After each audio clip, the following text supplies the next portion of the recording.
History often labels Empress Matilda as England's almost queen, the woman who came close, then lost. But that story is misleading. Matilda didn't simply attempt to take the throne. She forced the English political nation to confront an unprecedented question. Could a woman rule as king? Her struggle didn't end in failure. It ended by changing the rules of succession and placing her dynasty on the throne. In the long view, Empress Matilda didn't lose. She won.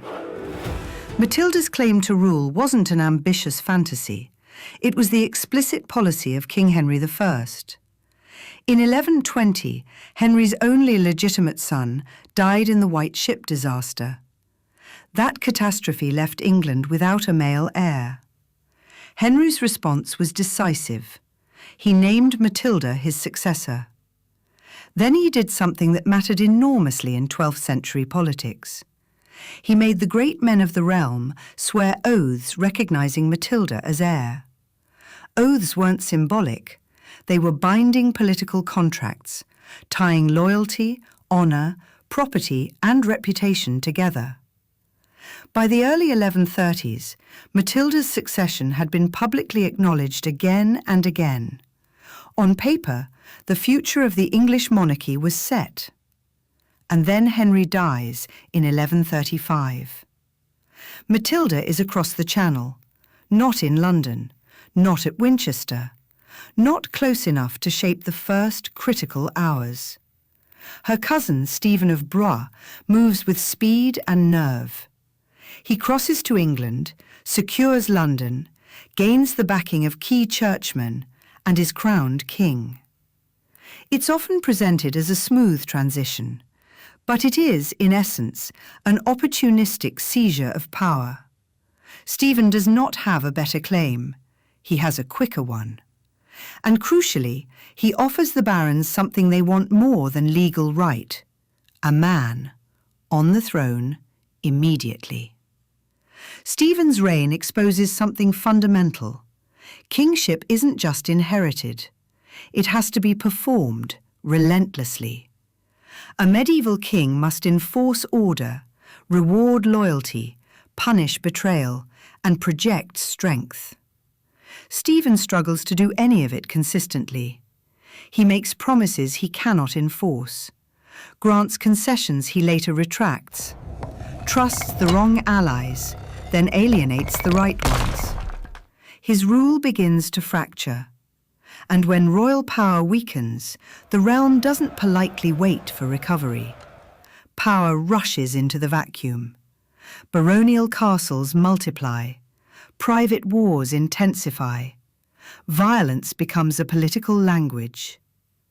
This is the period later remembered as the Anarchy, not a poetic nickname, but a description of lived collapse. Stephen wanted the crown, but he proved unable to control the kingdom. Matilda's response isn't immediate, because it can't be. Claiming power requires allies, resources, transport, castles, and legitimacy.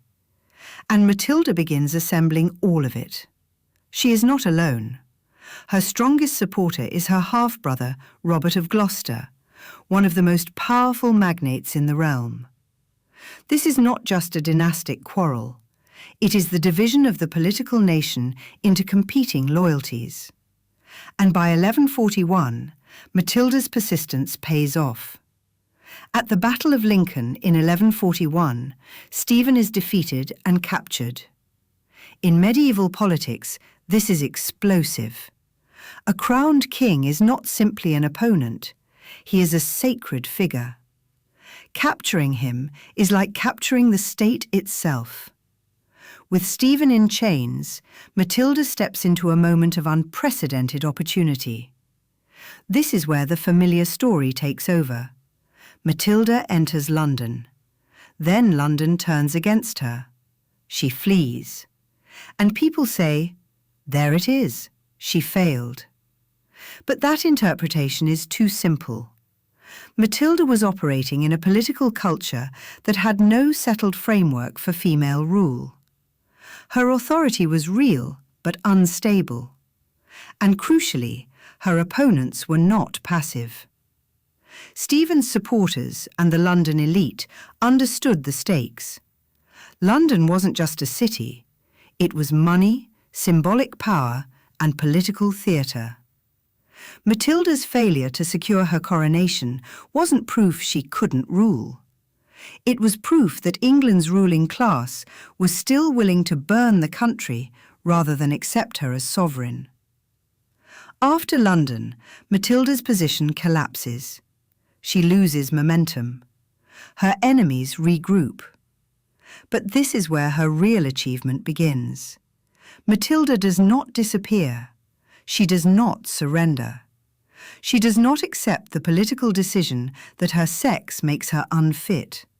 She keeps fighting. And she survives crises that would have ended most claimants. In 1142, she escapes from Oxford in winter, a retreat that becomes legend. It isn't just dramatic storytelling. It's the practical reality of what Matilda had to do. Endure long enough for time to become a weapon. Here's the crucial point. Matilda's objective wasn't merely to win a coronation ceremony. It was to secure her dynasty's right to rule, and she succeeds. But after years of war, exhaustion forces compromise. In 1153, the Treaty of Wallingford recognises Stephen as king, but names Matilda's son Henry as his heir. This is Matilda's victory. Stephen's line is cut out.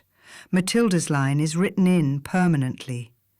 When Stephen dies in 1154, Matilda's son becomes King Henry II. The Plantagenet dynasty begins, one of the most powerful royal houses in European history. That doesn't happen without Matilda. Matilda is remembered as the almost queen because she never sat crowned at Westminster. But if that's the measure of power, then medieval politics is misunderstood. Matilda didn't win a ceremony. She won a settlement. She proved that oaths mattered, that succession could be fought for, and that the English crown was not simply worn, it was negotiated through force, survival, and legitimacy. Stephen seized a throne. Matilda secured a future. And in the end, the crown passed exactly where she meant it to, through Matilda's very own bloodline.